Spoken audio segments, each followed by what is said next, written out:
Good morning, Renaissance Unity. Love and blessings upon you.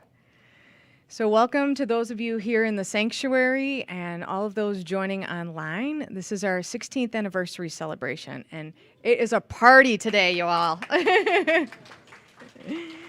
We have with us an incredibly inspirational lineup of guests this morning, including cardiologist and spiritual teacher, Dr. Terry Gordon. We have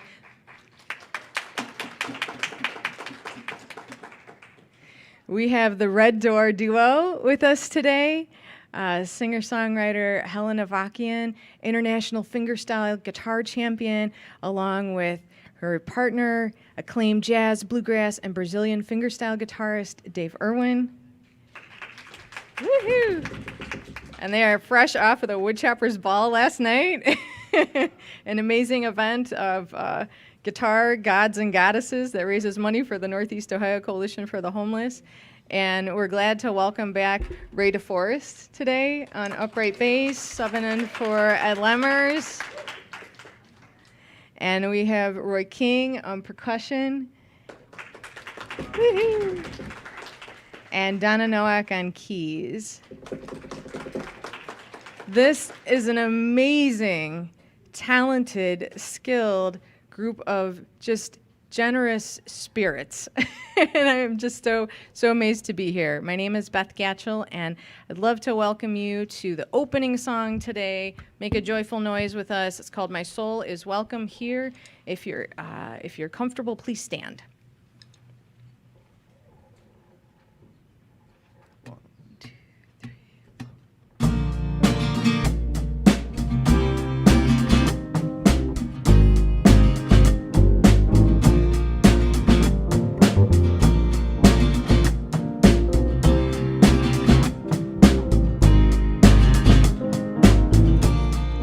I'm in the right place at the right time. I am just where I'm supposed to be. I'm in the right place at the right time. I am just where I'm supposed to be.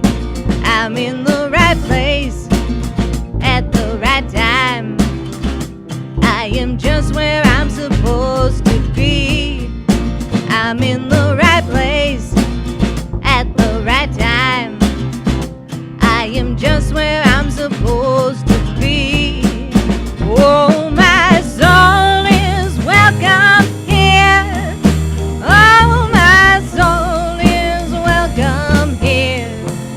I am getting the message loud and clear. My soul is welcome here.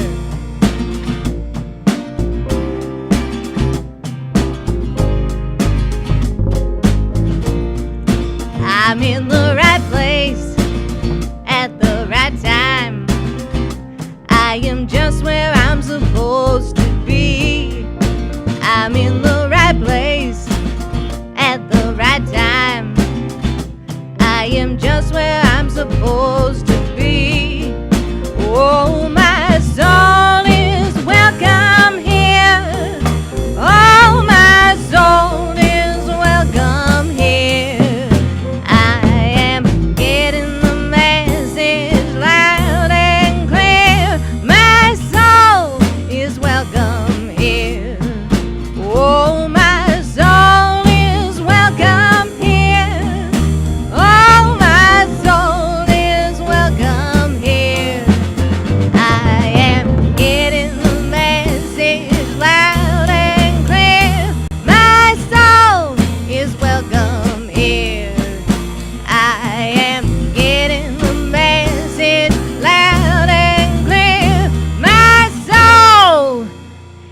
Welcome here. My soul is welcome here. My soul is welcome here. My soul is welcome here. My soul is welcome here. My soul is welcome here. My soul is welcome here. My soul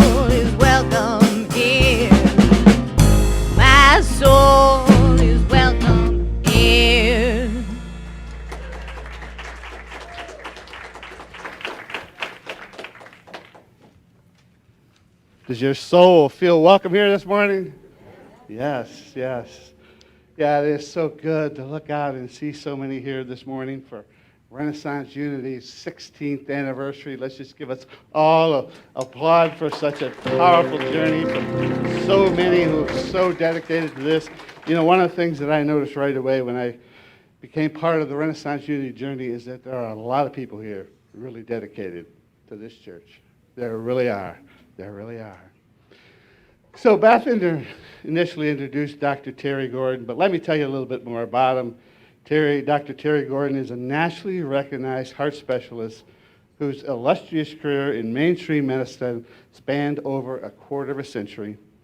Terry takes a spiritual approach to all facets of life, and so he's become known as the conscious cardiologist. The conscious cardiologist. Many of you may recognize Dr. Gordon from The Secrets of the Keys, The Secrets of the Keys was produced by our own Dr. Irwin Jay's daughter, Robin Jay. Let's just give Irwin some appreciation as well. He so loves his children and he supports them. I've noticed that as well. But just a little bit more about Dr. Terry. He's now the author of a new book, No Beginning, No End, which I'm sure he will visit during his talk this morning that's entitled, There is No Such Thing as Death. There is no such thing as death. So Terry will be giving this morning the meditation and the talk, and followed by that, he will be out in the welcome area to sell and sign books. We just welcome you to visit with Terry and learn more about his journey. But let's just give Dr. Terry another warm welcome to Renaissance Unity.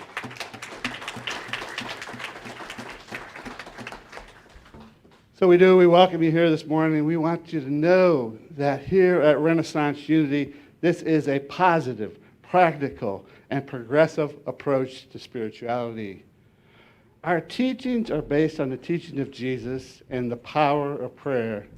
It is also true, however, that here at Unity, we honor the universal truths in all religions, explore these universal truths, and we respect each individual's right to choose their own path. To choose their own path.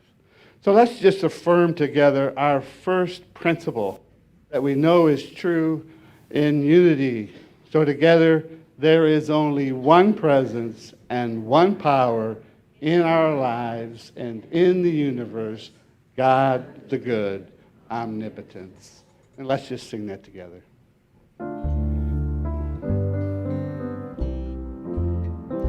There is only one presence and one power in my life and in the universe.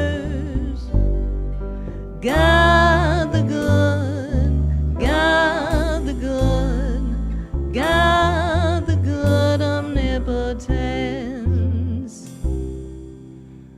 And let's just affirm together that we are a dynamic fellowship centered in the active spiritual practice of love, truth, gratitude, and service to others. Do we have anyone who is here for the first time? Anyone? Yeah, we have several. We have someone right here in the front. We are so, right up here, back there, and right in the front. We're so grateful that you're both here with us this morning. We want to invite you to receive our weekly newsletter and just stay in touch with us. We'd love to stay in touch with you. So you can also learn more about us on Facebook. So there's a place for you to sign in this packet and just there's a basket out there that you can put your information in, and we'd love to stay in touch with you. So now just listen and be with the words of our vision statement. Our vision is an inclusive world where minds, hearts, and hands are connected in raising the global consciousness of love. And now I'd just like to share together, if we can just affirm together and just go back. I throw a little curveball to the PowerPoint guys back there. So if you could just get back to that mission statement. We back? All right. This is a very, very powerful mission statement. Very powerful. So together, knowing the power of it, transforming lives through a consciousness of love. So at this time, I'd like to invite our prayer chaplain, Reverend Bob Chirilla, up to read the daily word.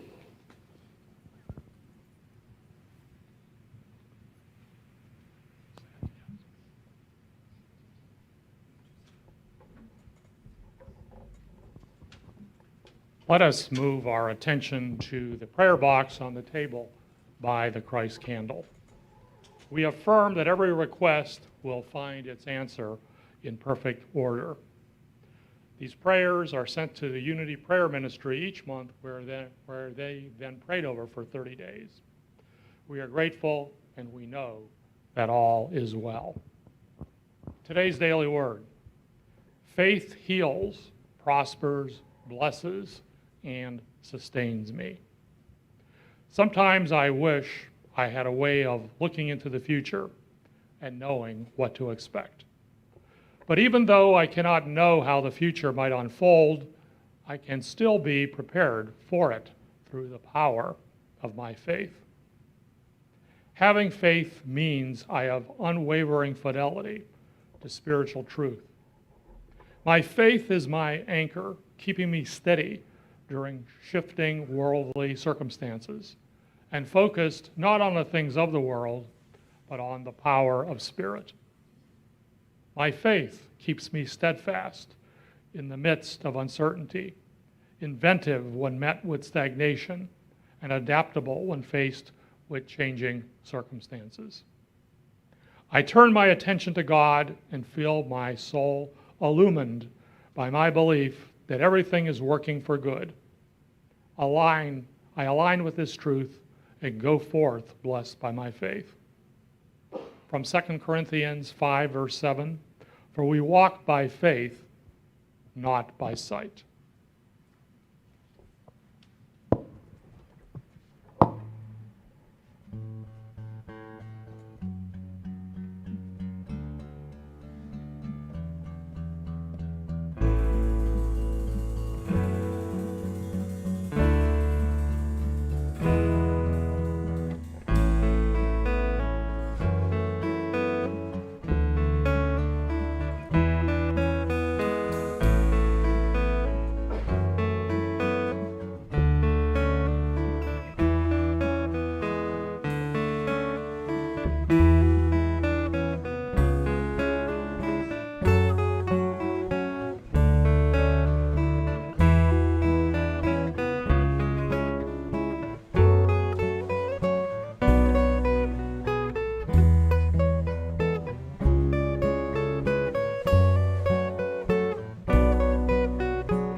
My dear gentles, please close your eyes.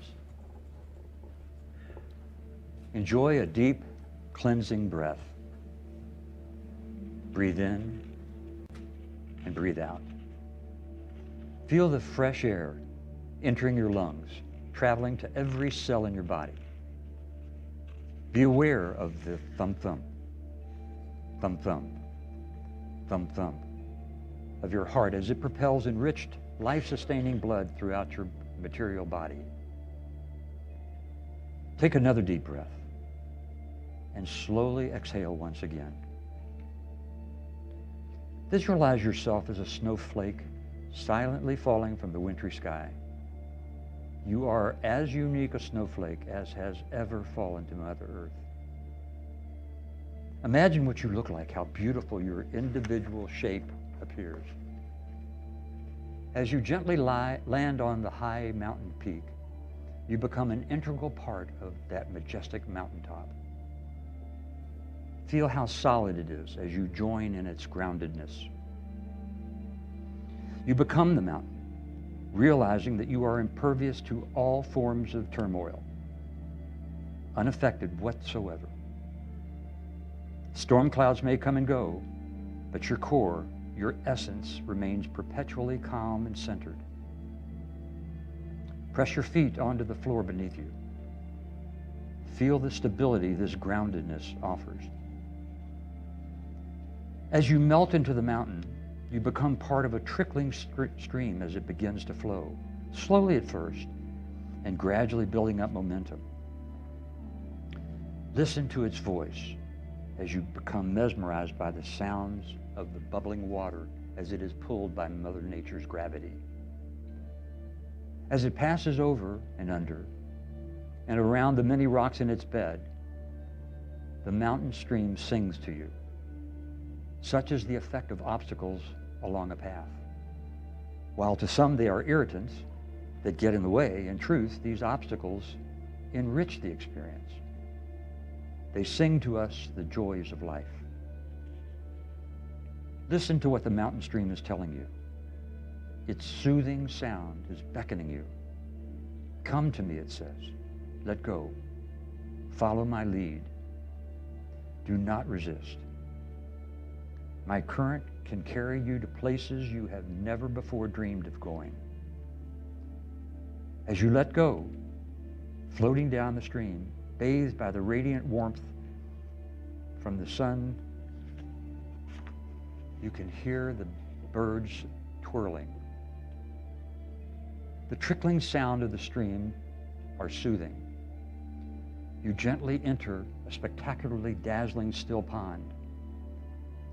As you look into the crystal clear water, it shimmers blue as it reflects to a cloudless sky. You are there for only a brief period of time, and then, inescapably, you are being drawn to the sea. You become one with the ocean as you flow into it. The sea is the receptor of all. Lying low, the sea fills the earth.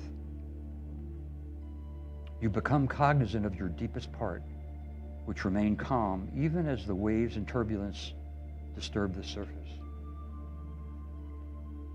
Take a deep breath in and exhale completely. As you do so, sink a bit deeper into your seat as you settle in, lying lower than you were a moment ago. The commotion of the mind is analogous to the turbulent surface of the ocean. The deeper portion of the sea is less chaotic, with movement much less than that found on the surface. The deepest part, the bottom of the ocean, has a barely perceptible motion to it. This is where we strive to be. As you let go of the surface turmoil, you become detached from its chaotic energy, and you become calmer the deeper you allow yourself to settle. Silence is the threshold to the inner sanctum. Silence is the song of the heart. It is in this milieu that we can most easily commune with the divine. from the deepest, calmest part of the ocean, from this space of communion with Source, look upward toward the surface. You will begin to see its gentle ripples of the waves as they caress the shore. Take a deep cleansing breath, allowing your lungs to fill with air. This will be what brings you back to the surface. The gentle current carrying you effortlessly toward the white sandy beach.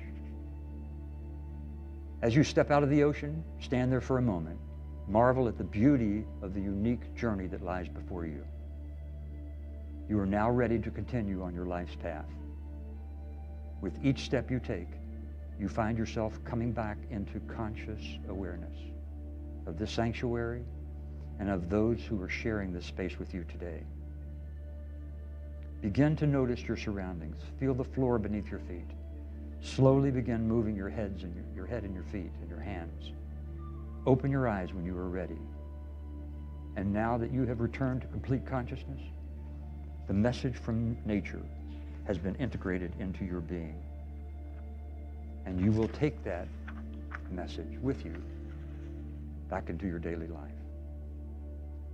As we begin anew, let us live with the unconditional love nature has to offer.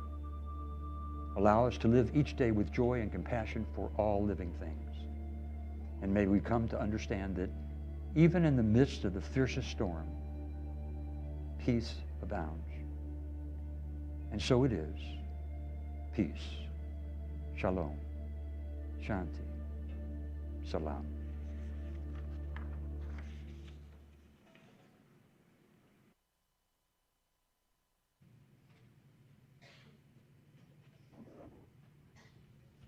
So we're going to prepare to go into the message today with a song called Arlington by the Waylon Jennings that has come into our awareness in a really divine way. And it's my pleasure to sing it with you all.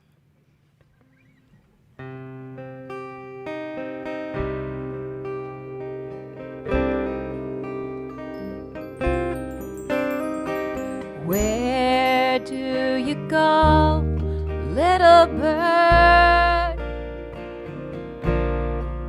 when it snows? When it snows, when the world turns to sleep, do you know? Do you know?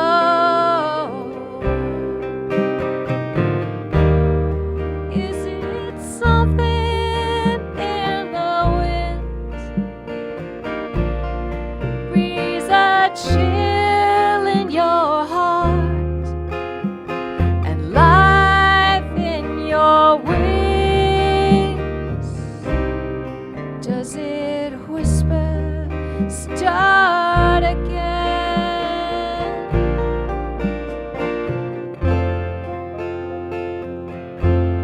Start again. Where is the sun in the night? Is it cold? Is it cold?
searching vain,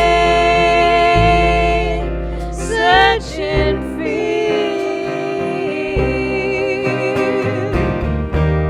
Or is your spirit everywhere?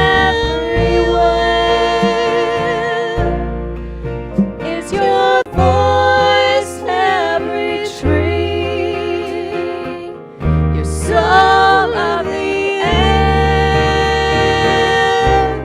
If there's no hope, is there no death?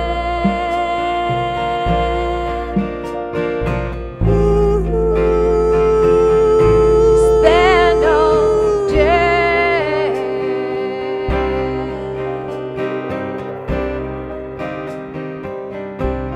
Is there no death?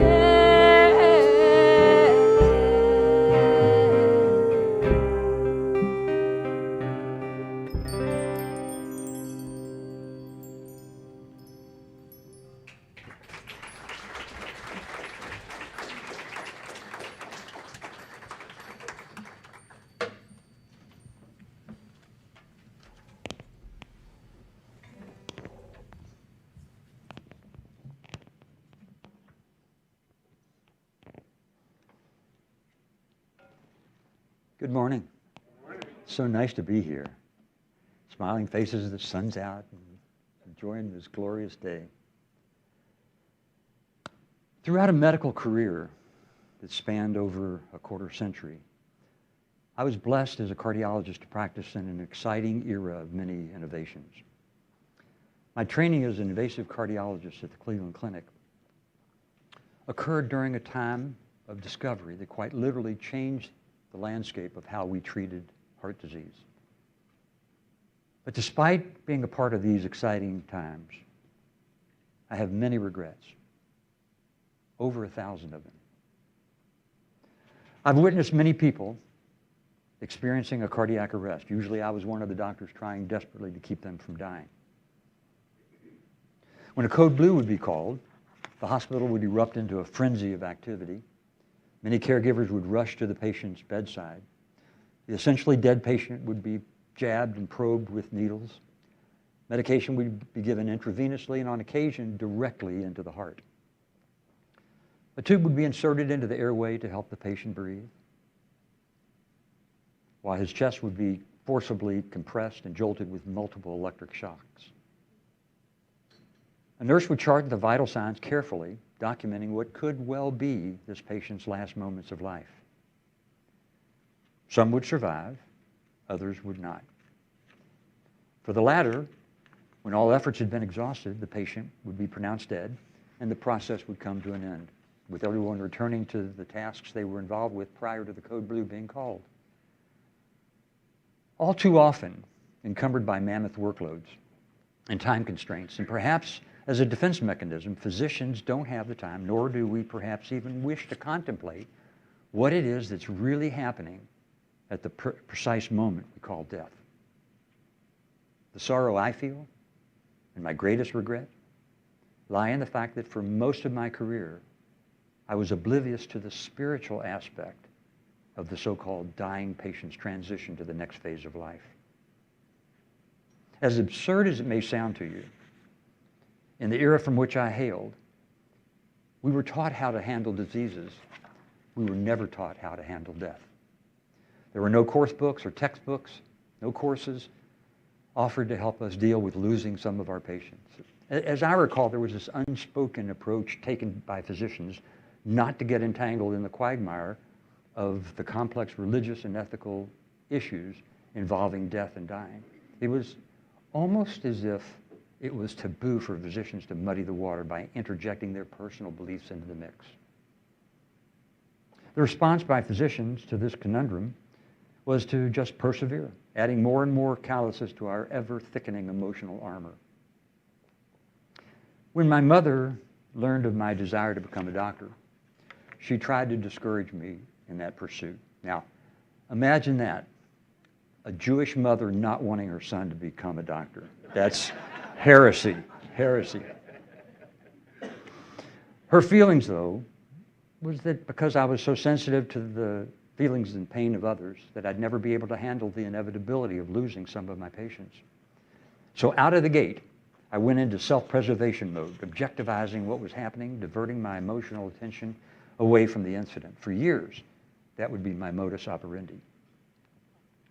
But then, an evolution of sort began to creep into my consciousness. Initially, I believed that by removing the emotional aspect of the encounter, I would be more efficient in the delivery of medical care.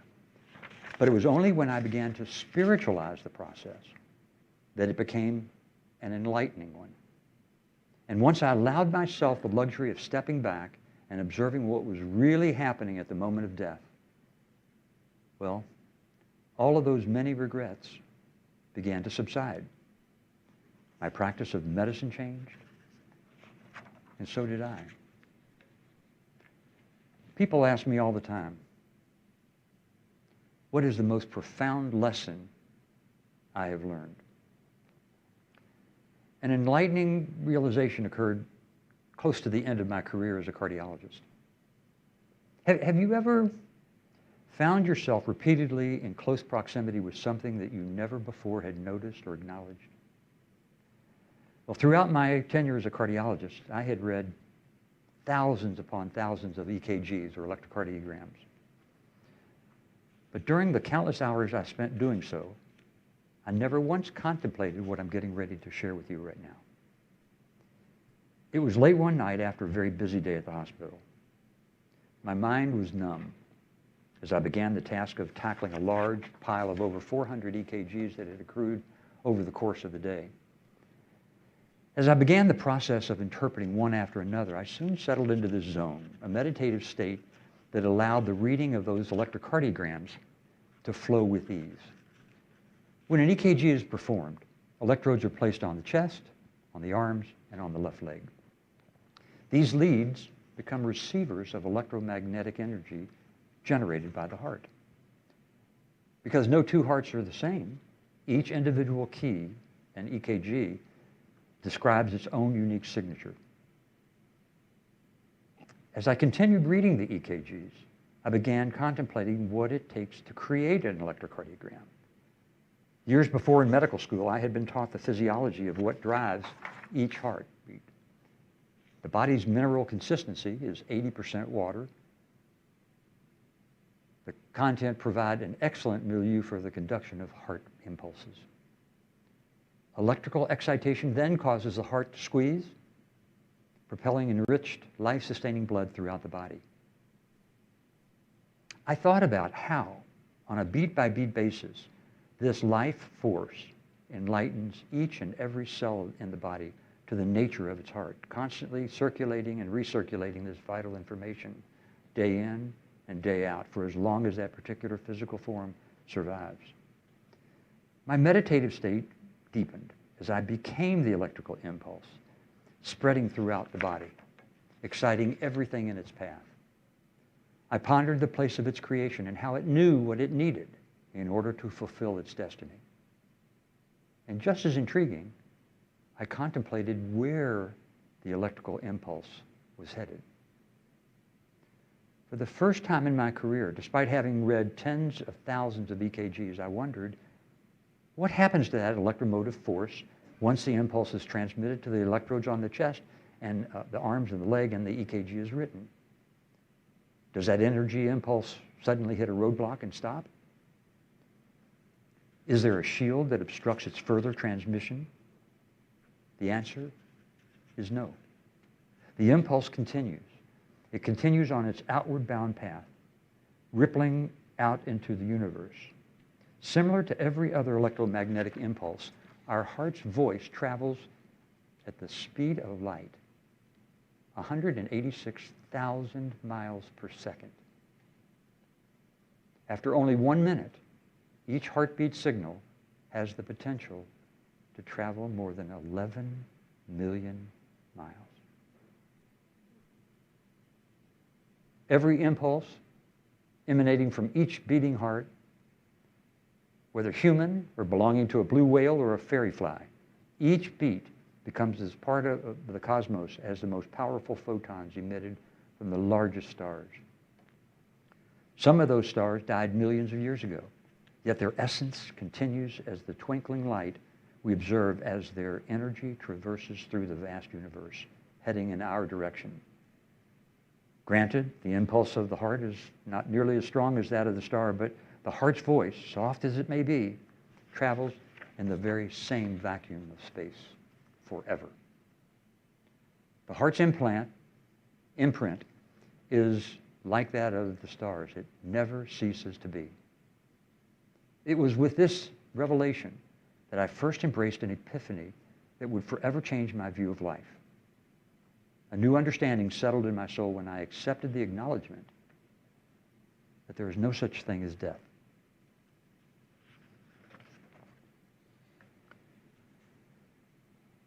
One of the most powerful lessons I think I've learned during my journey is that we should make friends with death. Now, I know that may not sound too appealing to some of us, but it actually is something that is very, very important. When our body sprouts into being, two travel companions join the rapidly developing manifestation of a unique form. This newly combined triumvirate watches together as miraculously an exponential expansion of many types of cells with varying functions begins to unfold. But with all the fanfare that new life introduces, many of us fail to acknowledge the two fellow travelers. They have joined our body in the trek and become an integral part. Despite the oversight, the triad will remain connected every single moment of every single day, traveling with one another on their conjoined journey.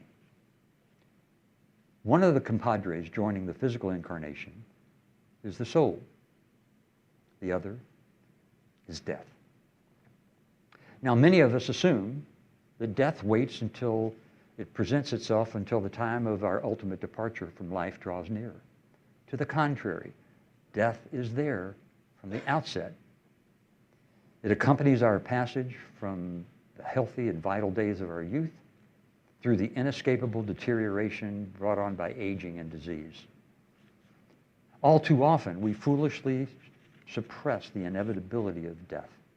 And then one day, perhaps when we least expect it, life circumstances shock us into an enhanced awareness of our own impending demise. Because we have ignored this companion for too long, when death does come knocking louder and louder at the threshold, we find ourselves too petrified to open up the door. How we process the fear of what the Grim Reaper might have in store for us determines how much of a paralyzing advantage he will be able to exert on us. The most effective antidote for such distress is to deprive death of its foreignness, to befriend it. By recognizing and embracing this fellow traveler early in life, we can learn to simply get used to death over the course of time. Becoming familiar or even friendly with death doesn't have to be morbid.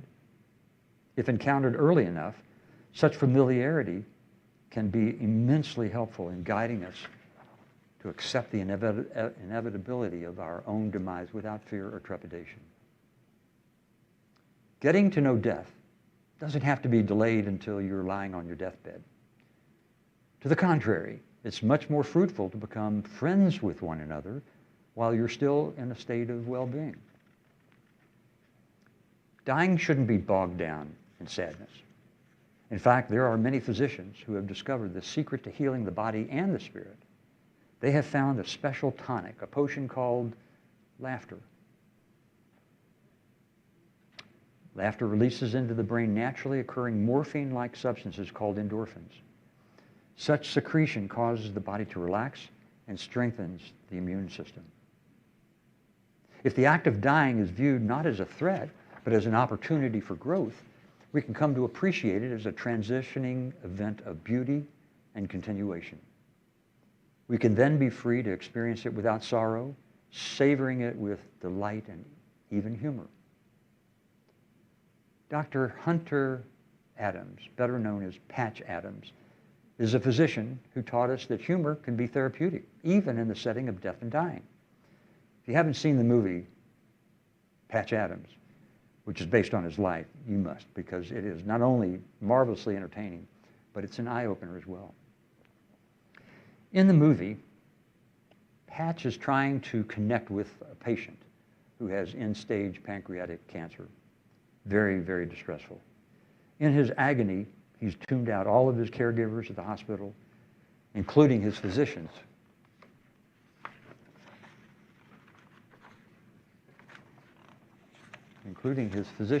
One of whom is Patch Adams. One evening, Patch enters the man's hospital room as the patient's wife is leaving to go home. After she departs, Patch shares with the man how hot his wife looked. And then was wondering, after he dies, would it be okay to ask her out for a date? It's a true story. At first, disbelief crosses his face. And then he doubles over in laughter, uncontrollable laughter. Patch and his dying patient were finally able to connect and share a dimension of consciousness that many don't even know exists. While most would likely feel very uncomfortable being jovial while talking with someone who is dying, it's my belief that people feel important when you try to tell them a joke and make them laugh. Humor is more than okay when it comes to interacting with the dying. It can help alleviate considerable pain and agony. This last story I'd like to share with you. I used to be a scientist who would only believe what his five senses showed him. But then came an awakening, an absolutely profound, life-altering epiphany. And this awakening was the inspiration for my new book, No Beginning, No End. A cardiologist discovers there's no such thing as death. Adrienne was a delightful 82-year-old. I was privileged to serve as her cardiologist for well over a decade. From the moment I assumed her care, we connected. We were both from the South. She's from Charleston, South Carolina. I'm from Louisville, Kentucky. We had much in common. She had a very serious heart condition that required the placement of an implantable defibrillator, a device that when the heart goes into a chaotic, unstable, life-threatening arrhythmia, this device will charge up and shock the heart back into regular rhythm. One morning, Adrienne presented to the hospital with her defibrillator shocking her repetitively. Despite my efforts to quiet her very sick heart, she continued to receive jolts of electric shock energy from the device. By the end of the day, it had delivered over 85 shocks, sadly, with her wide awake. A very painful circumstance. Late that afternoon, she beckoned me to her room. As I entered the room, she said, "You know, Terry, I'm not afraid to die. I've actually been dying for 10 years now." I protested by saying, "No, Adrienne, you've had 10 great years. You've actually done so much better than I had ever expected." She then added, "What I mean is that I've been preparing for my death for over a decade. I've been consciously shedding all of the extraneous things that people consider so important. I do not fear death, Terry," she said resolutely. "But I don't want to continue living like this. Will you turn my defibrillator off?" I told her that of course I would, if that was her wish, explaining that the next time that she had that heart that rhythm that degenerated into a chaotic rhythm, she would cross over. She understood the implications of her decision. I was sad for her, though, as she was facing a momentous decision by herself. Her children and their families all lived down in South Carolina. They were unified in their resolve not to let their loved one endure any more pain. As circumstances would dictate, they would not be able to get here until the following day. The unanimous decision was made to go ahead and deactivate the defibrillator. I shared with Adrienne what a privilege it had been for me to care for her all these years and what a special friend she had been to me.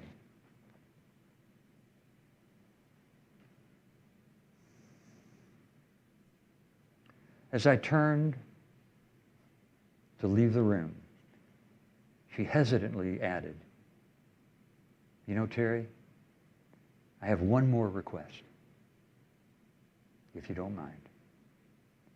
She paused for a moment and then looked up at me with a tear in her eye and she asked, "Will you hold my hand?" I've been around thousands of people as they had a cardiac arrest. Never had one of them up until this moment ask me to hold her hand at the moment that she would cross. I sat down beside her on the bed. We hugged. Smiling, I replied, "Adrienne, of course I'll hold your hand. As long as you don't tell my wife, because she hates it when beautiful women hold my hand." I shared with Adrienne the honor I'd felt being here with her right now at this important moment of her life.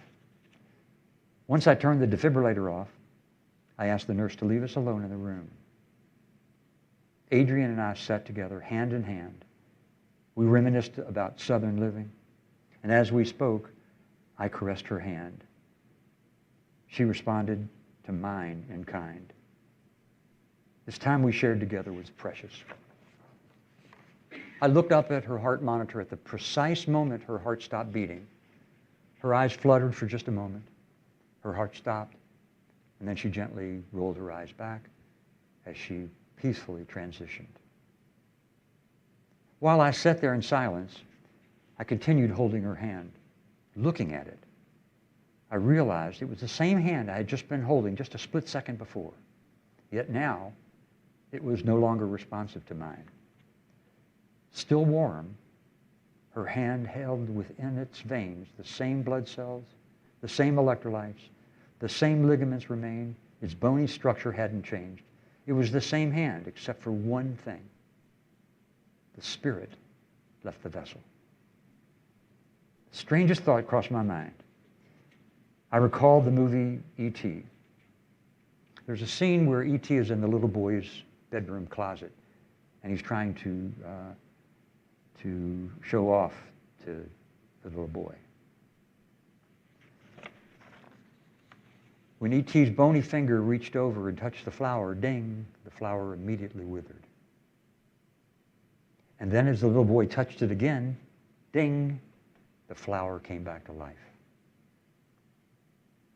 It suddenly occurred to me what had happened to Adrienne. God had dinged him. And in that instant, her spirit left the vessel she had called home for over 80 years. For the first time in my career, because I allowed myself to do so, I could feel her energy swirling behind me in the room. It hovered for only a moment or two, and then whoosh, it was gone.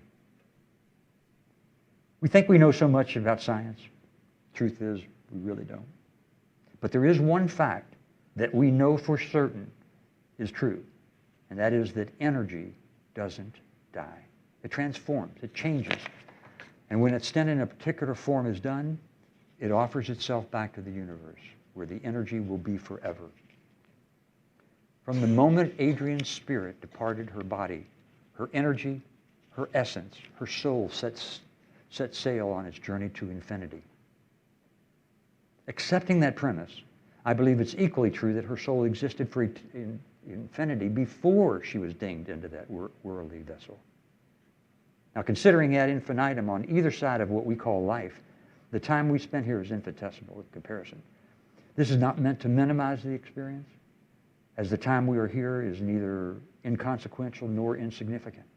It matters not whether the span of our life lasts 4 days, 4 weeks, 4 decades, or 4 score. In the relative sense, it is fleeting. And so, my dear gentles, liberation rests in the acceptance that there is no annihilation. We don't die, we transform. And acknowledging that truth, we come to accept the process without trepidation, celebrating our transition is one of the most miraculous adventures of life. Death is not our enemy. It is our companion, our guide, our friend. It reunites us with eternity, where there is no beginning and no end. Namaste.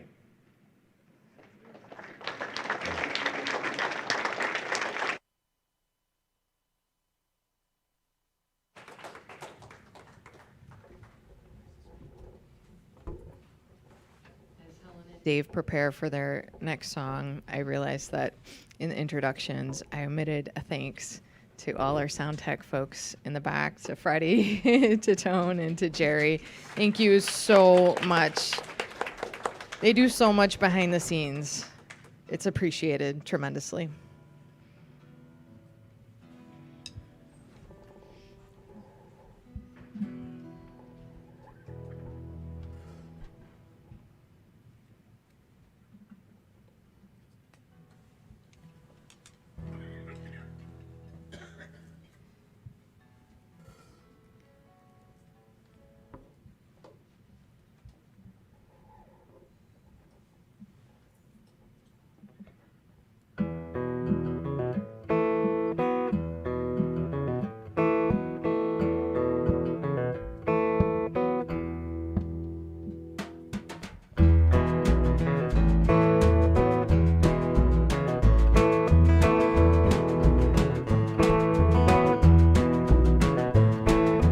What can I hope to find on the other side of this life?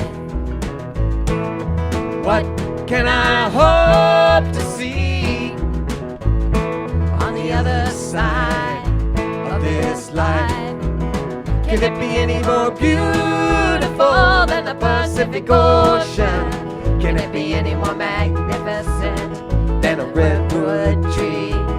Can it be any more beautiful than a human emotion? Can it be any more magnificent than you and me?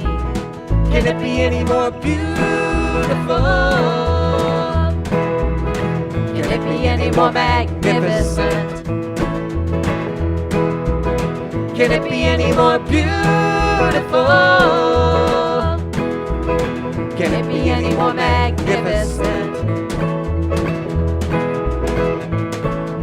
What can I hope to find on the other side of this life? What can I hope to see on the other side of this life? Can it be any more beautiful than the city of New Orleans? Can it be any more magnificent than the Mississippi? Can it be any more beautiful than the Blue Ridge Mountains? Can it be any more magnificent than feeling free? Can it be any more beautiful? Can it be any more magnificent? Can it be any more beautiful? Can it be any more magnificent?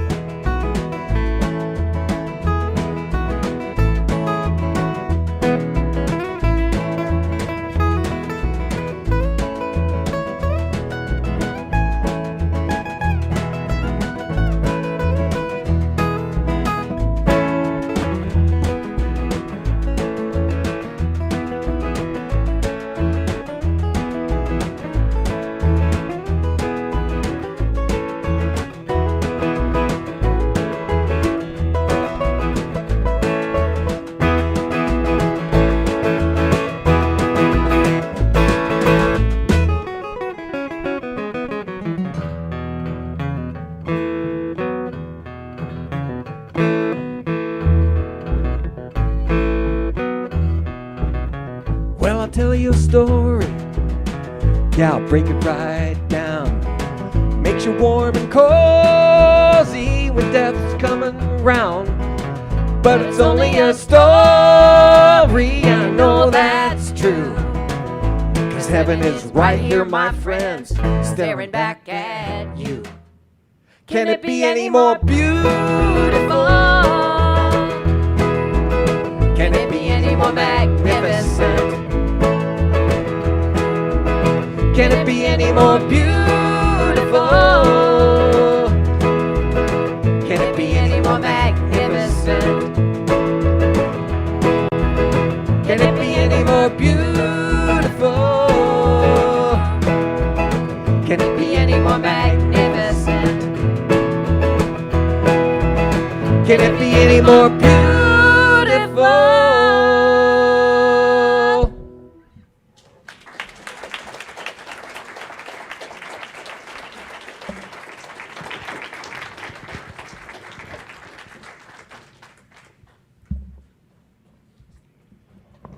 Helen, David, Ray, thank you so much for being here this morning as our guest musician. Just give them another round of applause. And of course, Roy and Beth and Donna, you know, they brought this all together. Just coming in here about 1 hour before the service, amazing, amazing. And Dr. Terry, all life is beautiful. All life is truly beautiful. That is such a liberating message. Such a liberating message. And it's all part of our awakening, right? All part of our awakening. It's all part of our celebration of life. So just knowing that we're at this place that just celebrates all life, that's just conscious that it's all life. Let's just together, with our love offering, affirm together divine love through us blesses and multiplies all that we are, all that we have, all that we give, and all that we receive. Freely I give, and freely I receive.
So let's just give thanks for these offerings.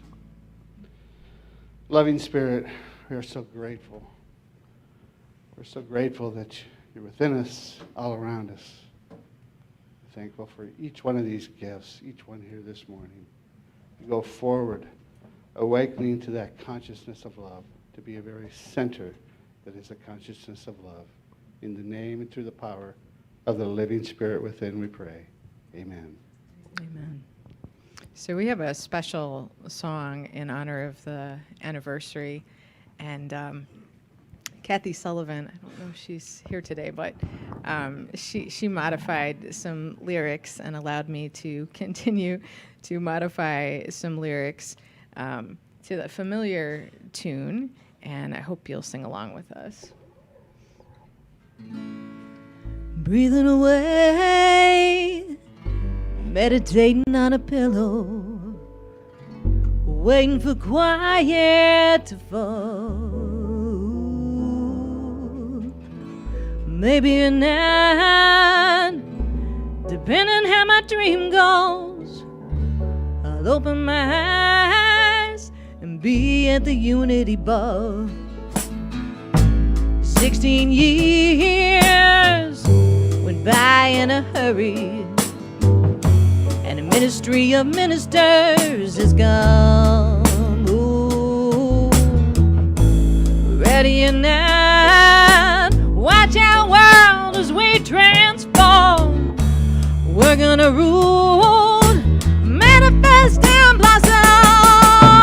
Wake up tonight, breathe in slowly, listen and feel we're connected here in a place so holy. Celebrate, celebrate, dance to the music. Celebrate, celebrate, 16 years and going strong. Celebrate, celebrate, dance to the music. Celebrate, celebrate, 16 years and going strong. Celebrate, celebrate, dance to the music. Celebrate, celebrate, 16 years and going strong. Celebrate, celebrate, dance to the music. Celebrate, celebrate, 16 years and going strong. Celebrate, celebrate, dance to the music. Celebrate, celebrate, 16 years and going strong. Celebrate, celebrate, dance to the music. Celebrate, celebrate, 16 years and going strong. Celebrate, celebrate, dance to the music. Celebrate, celebrate, 16 years and going strong. Celebrate, celebrate, dance to the music. Celebrate, celebrate, 16 years and going strong.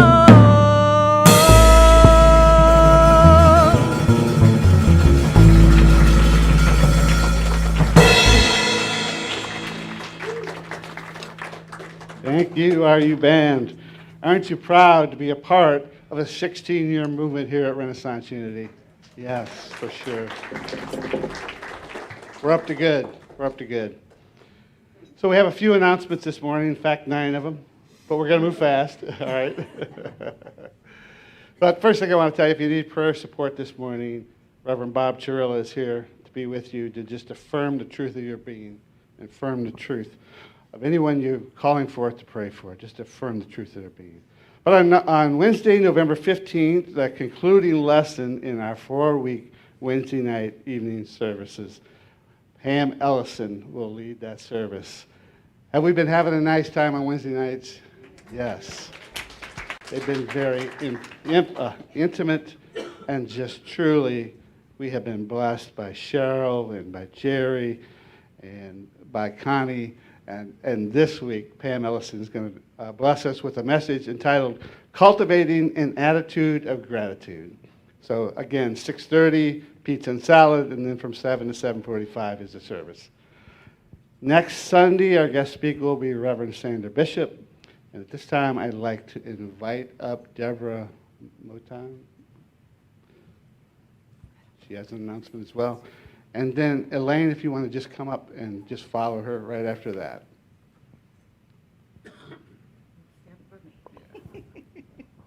Good morning. This is really fast.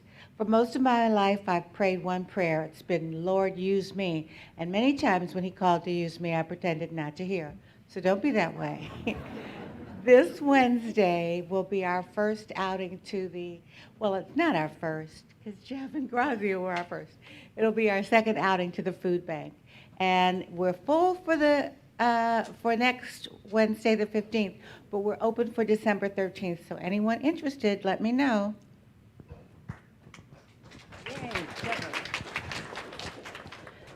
At the beginning of the service, David spoke about how he noticed how generous our church is. And I just want to thank everyone for tithing their time, their talent, and their treasures to the holiday celebrations that we've been planning. The response has been magnificent, and thank you very much. And Bob has an announcement. Come on. Good morning. Would you like to serve our community in a deeper way? Are you interested in a stronger connection with your Christ consciousness while supporting others through selfless service? Join our prayer chaplain team here at Renaissance Unity. We would love to have you, train you, and grow together. From 1 Thessalonians 5:16 through 18, rejoice always, pray without ceasing, give thanks in all circumstances, for this is the will of God in Christ Jesus for you. If you have an interest or any questions, please contact Verena Long at lighttheway9999@gmail.com. Once again, that's Verena Long at lighttheway9999@gmail.com. Thank you, Bob. Thank you. And just a couple other announcements. Next Sunday will be our beautiful, and it says mouth-watering, Thanksgiving potluck luncheon will be served after the service. This is an opportunity we've all been waiting for. Please bring something to share that will feed 8 or more people. And I think there's still some sign-ups out there, although I think most of it's already been signed up for. But please check out in the fellowship hall for that. Do we have any comments? Oh, after the service, there's an anniversary reception, so please stick around for that as well. And at this time, I would like to invite the children to come forward. This little light of mine, I'm gonna let it shine. This little light of mine, I'm gonna let it shine. This little light of mine, I'm gonna let it shine. Let it shine, let it shine, let it shine. Good morning, Renaissance. We had a lovely day connecting and communicating today. Zalia is here for her first time today, and I'm going to ask her to just, thank you. I'm going to ask her to say something about what we did today. I really enjoyed hanging out with these kids. They're an awesome group. They were really good. You know, it was fun hanging out with them, and we did some art projects. We painted some pumpkins about some things that we're really grateful for. Thank you, Azalea. Thank you, everyone. Have a great day. Oh, do you want to say something? Okay, hold on. Xavier wants to say something. I love your pumpkins like to all your people. Show me your pumpkins. They have only have 5 pumpkins.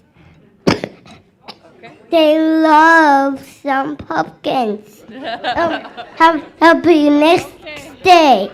Thank you. Can I have it back? Thank you. Thank you.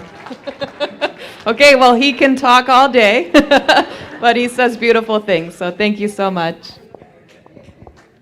I think we got a minister in the making. You can't take a mic away from him. So let's just stand at this time and sing our peace song, and then we're just going to affirm what we know to be true.